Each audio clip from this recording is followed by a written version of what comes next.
Le prince Charles a eu le cœur brisé par la mort de son oncle Lord Mountbatten, qu'il considérait comme le grand-père que je n'ai jamais eu, révélant que les fondements de tout ce qui lui était cher dans la vie avaient été déchirés.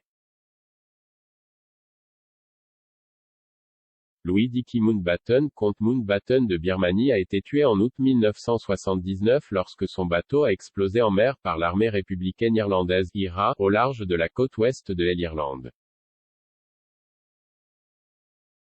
Un documentaire, qui sera diffusé sur Channel 5 samedi, plonge dans les circonstances tragiques entourant sa mort, y compris des souvenirs de l'attaque d'initiés royaux, de journalistes locaux et de membres de la famille des victimes. The Murder of Lord Mountbatten, 3 Days That Shook Britain rend également hommage à son héritage, qui est souvent éclipsé par l'histoire de sa mort, et commémore son statut de membre important et influent de la famille royale au XXe siècle. La bombe, qui a été posée par Thomas McMahon sur le bateau Shadow V, a explosé alors que Mountbatten était en voyage de pêche avec sa famille au large de Mullemore, dans le comté de Sligo. Le groupe de 7 personnes comprenait le petit-fils de l'ancien amiral de la marine, Timothy Knatchbull, sa fille Patricia et son mari, Lord John Brabourne, qui ont tous survécu à l'explosion. Nicholas Knatchbull, l'autre petit-fils de Mountbatten, et Paul Maxwell, un jeune membre d'équipage du comté de Fermanagh, ont été tués. La mère de Lord Brabourne, Doreen, douairière Lady Brabourne, est décédée le lendemain des suites de blessures. Lord Mountbatten, né prince Louis de Battenberg, a eu une forte influence sur les Windsor. Il était l'oncle maternel du prince Philippe et un cousin au second degré de la reine Élisabeth II. Il était particulièrement proche du duc d'Édimbourg, que Mountbatten a aidé à élever après la séparation des parents du duc et le déménagement de son père à Monaco pendant que sa mère était admise dans un sanatorium suisse. Des années plus tard, il a agi en tant que grand-père honoraire du prince Charles, son petit-neveu. Les deux partageaient un lien spécial et Mountbatten devint un proche confident du jeune prince de Galles. En 2015, Charles a prononcé un discours émouvant sur la tragédie alors qu'il visitait le village balnéaire de Mullemore. Il a déclaré, en août 1979, « Mon grand-oncle bien-aimé, Lord Mountbatten, a été tué aux côtés de son jeune petit-fils et de mon filleul, Nicholas, et de son ami, Paul Maxwell, et de la grand-mère de Nicholas, la douairière Lady Brabourne. À l'époque, je ne pouvais pas imaginer comment nous allions accepter l'angoisse d'une perte aussi profonde puisque, pour moi, Lord Mountbatten représentait le grand-père que je n'ai jamais eu.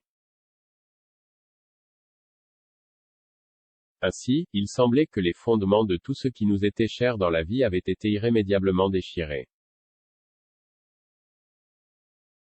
À travers cette terrible expérience, cependant, je comprends maintenant de manière profonde les souffrances endurées par tant d'autres dans ces îles, quelle que soit leur foi, leur confession ou leur tradition politique. Le prince de Galles a déclaré qu'il se souvenait d'avoir rencontré son grand-oncle à l'âge de 5 ans lors d'un voyage à Malte lorsque Mountbatten a dirigé la flotte méditerranéenne lors d'une manœuvre voyante devant le yacht royal de la reine à son arrivée dans le pays. Il était un visiteur régulier du domaine Broadlands de Mountbatten dans le Hampshire, où les deux hommes ont pratiqué la pêche et d'autres activités de plein air avant de rester debout tard dans la nuit pour discuter de l'histoire et de la dynamique de la famille royale. Le comte de Birmanie était l'une des figures les plus influentes de la vie de Charles. Il était le seul membre de la famille à assister à la remise des diplômes du prince en 1971 au Royal Naval College de Dartmouth, où il a passé 6 semaines à apprendre le leadership, la navigation et les voies de la Royal Navy à la suite de la suggestion de son grand-oncle. Selon Charles de Penny Jr., lorsque la reine s'est entretenue avec des conseillers pour tracer le cours de l'éducation de son aîné, c'est la suggestion de Mountbatten qui l'a emporté. Trinity College comme son grand-père, Dartmouth comme son père et son grand-père, puis en mer dans la Royal Navy se retrouvant avec son propre commandement. Et quand Charles s'est avéré être un célibataire très recherché, il s'est tourné vers Mountbatten pour obtenir des conseils. Son grand-oncle a exprimé son point de vue sur la question dans une lettre de février 1974, qui disait « Je crois que, dans un cas comme le vôtre, l'homme devrait semer sa folle avoine et avoir autant d'affaires qu'il peut avant de s'installer. Mais pour une femme, il devrait choisir une fille convenable, attirante et douce avant qu'elle ne rencontre quelqu'une d'autre dont elle pourrait tomber amoureuse.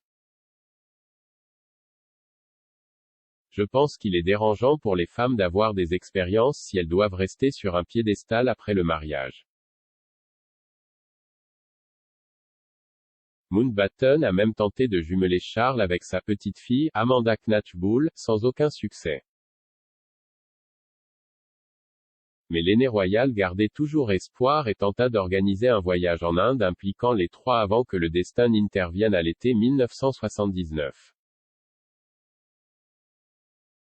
En août, Lord Mountbatten a été tué lorsque son bateau de pêche a été réduit en pièces. Charles, qui était en vacances en Islande à l'époque, a eu le cœur brisé par la nouvelle.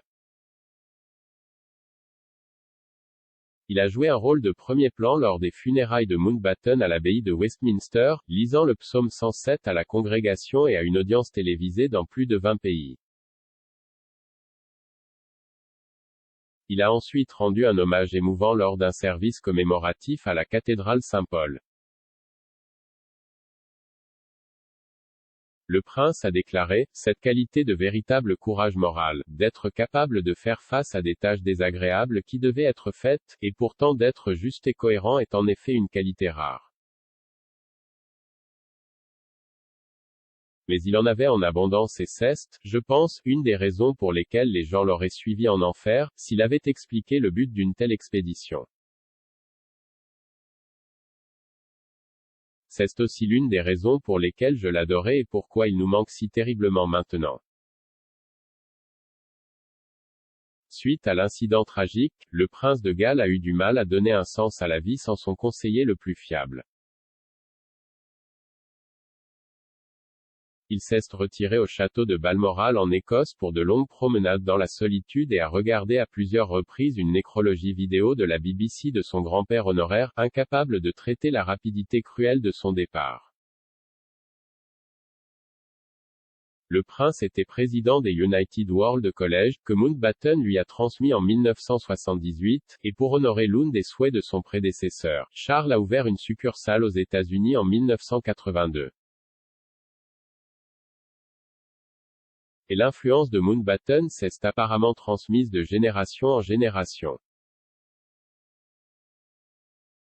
Bien que sa mort remonte à 4 décennies, le fils aîné de Charles, le prince William, dont le nom complet est William Arthur Philip Louis Mountbatten Windsor, a choisi Louis comme deuxième prénom pour son fils aîné, le prince George, et a nommé son plus jeune Louis, apparemment dès après son arrière-grand-oncle.